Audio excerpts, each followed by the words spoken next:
This video mga boss, so meron naman po tayong unit na BC175 mga bossing, no. Ang problema nga pala nito mga bossing ay ang lalim po ng clearance sa kickstarter ni bossing. Ayan, no.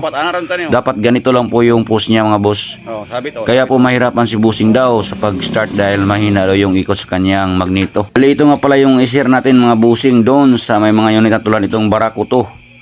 Na pag malalim na po yung ating mga kickstarter, ay focus na po kayo dito mga bossing dahil i-share po natin at ipapakita po natin kung ano ang parts na dapat nating palitan mga bossing, no. So ito na, tinanggal na po natin yung clutch cable. Dapat po ay muna po natin tanggalin bago natin matanggal yung ating crankcase at itong ating oil passes ng ating oil mga bossing. Tinanggal yung tornilyo at itong ating buong tornilyo sa ating crankcase mga bossing, no. Pas video tayo dito mga boss dahil ang ipakita lang natin dito ay yun lang po ang dapat nating palitan mga bossing. So ito na, tinanggal na po natin yung ating crankcase. Ayan, so malinis pa yung loob sa parts ni bossing, no. So feel ko dito alaga sa oil to.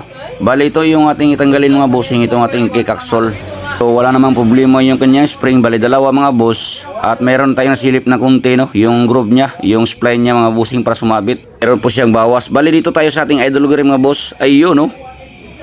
So ang laki na po lang clearance. Feel ko dito ubos ang bushing dito sa ating idol gear mga bushing. So tanggalin natin yung ating mga tornilyo sa ating clutch housing mga boss para masilip natin sa likuran.